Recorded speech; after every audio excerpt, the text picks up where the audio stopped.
Hello everyone and welcome back to my Bold and Beautiful 29 YouTube channel. I hope you guys are having a wonderful day. Before we start, please hit the subscribe button and give this video a thumbs up.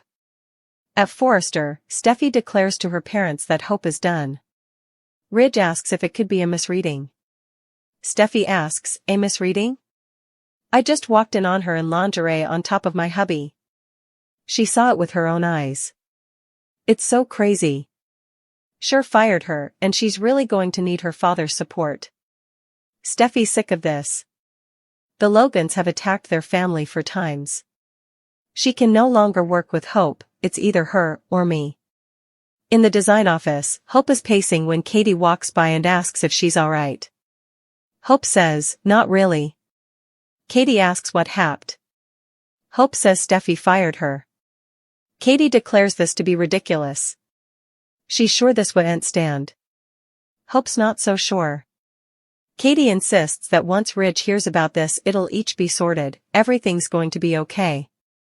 Katie finds out Hope was on top of Finn when Steffi walked by and moans, oh, Hope. Hope demurs that it's a total misreading. She hasn't allowed about Finn in that way in a while. Katie muses that Steffi easily doesn't believe her, but firing her is so extreme. It was easily an accident. Katie vows she'll do anything she can to help Hope, who thinks she needs to handle it herself. Katie is sure Steffi will settle down and realize Finn was in the wrong place at the wrong time.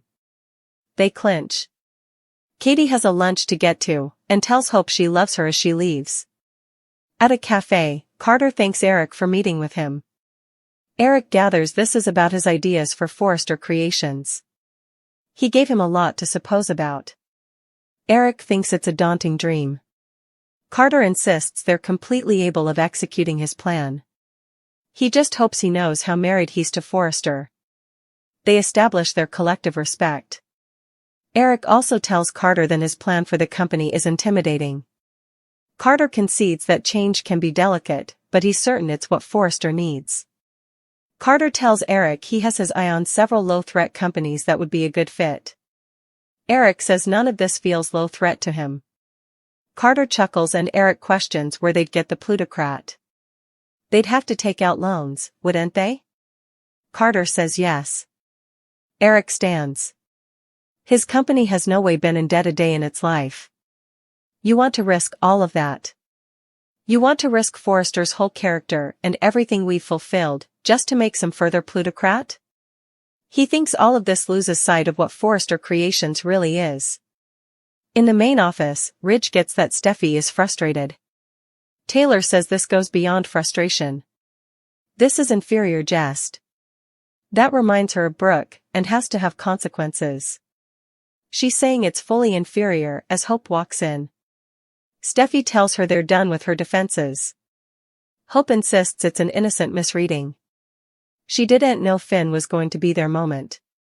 She has respect for Steffi and her marriage. Steffi says she spoke to her father and he agrees, you're done, Hope. Gone from Forrester Creations. Hope says she wasn't trying to betray Finn. Steffi counters that she was trying to betray someone and invites Hope to give her a name. Hope demurs that she didn't indeed know Finn was going to be their moment. How could she know she'd forget commodity at home? Taylor says Steffi saw her in her lingerie on top of Finn. Hope says she's a klutz. Steffi thinks this sounds like scrap, because it is. Shame on you. Shame on you for putting Finn in that position. She's lost her honor of coming there every day, and they're no longer supporting Hope for the future. You're a fake. You're a fraud. You're just another slut from the Vale. She orders her to leave incontinently. Hope says this is outrageous. She tells Steffi she can't fire her. Steffi says the hell she can't. Her father is backing her up. Charlie arrives, and Steffi tells him to companion Hope from the property and to take her emblem. Hope is no longer allowed to step bottom in Forrester Creations again. Hope pleads, Steffi, you haven't allowed this through. She turns to Ridge and tells him this is Steffi's instability talking. I didn't do anything. Ridge says she has to go, it's for the stylish. Hope pleads. Ridge repeats that she has to go. At the cafe, Eric tells Carter that Forrester is a fashion house. He appreciates the hard work it took to put this together, but they need to concentrate on what they do stylish and not get in over their heads. Just also, Carter gets a textbook and rushes off. At Forrester, Charlie tells Hope, "Let's go." Hope can't believe they're actually doing this. Charlie opens the door and they walk out into the corridor, where the models are having a little birthday party. Hope tells the girls she's being attended out of the structure. She smothers that she grew over there. This is part of her heritage too. She and her mama helped make this business alongside her. Hope tells Steffi that her opinion of her means nothing.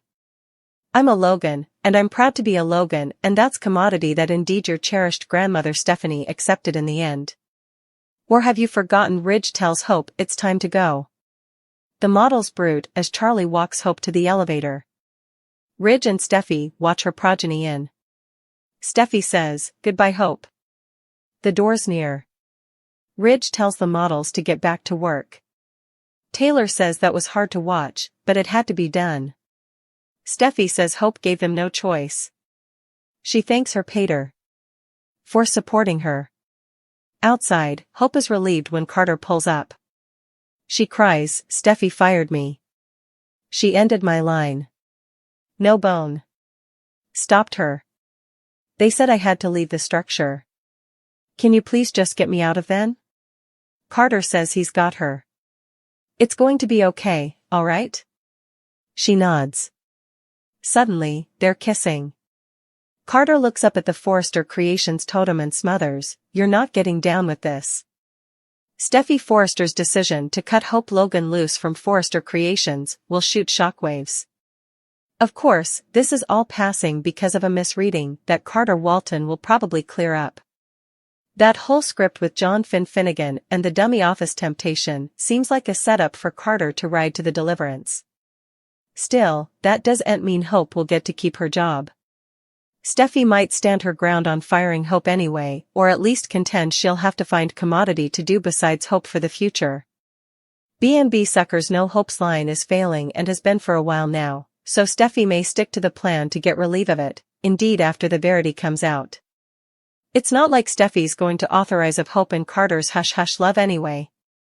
That could just end up making effects worse, so we've to start allowing about where Hope's career might go from then. Liam Spencer might have some ideas once he gets updates on this entire mess.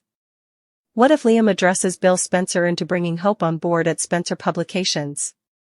There's surely commodity Hope could do at the company, so Liam might suppose it's his turn to play Deliverance Ranger again. Perhaps Liam could make a power couple pitch to Hope and push her to come take advantage of a fresh launch at Spencer Publications. Liam would love nothing further than to reunite with Hope, so he might suggest they can unite in further ways than one. It's easy to imagine Liam delivering this business offer and averring that they could be an impregnable brace. Liam might act like Hope can make lemonade out of failures if she uses this occasion to pivot her career in a brand new direction. Hope has been adamant about rejecting Liam's reunion attempts so far, but could effects start to shift between them? There's no denying that Hope's budding relationship with Carter is formally getting complicated for them both. It'd be simpler for Hope to get back together with Liam, so that could come a factor for her as this plot moves along. Liam may make some grand prognostications about their future and contend Hope's blasting could actually be good news, at least if she joins him at Spencer Publications.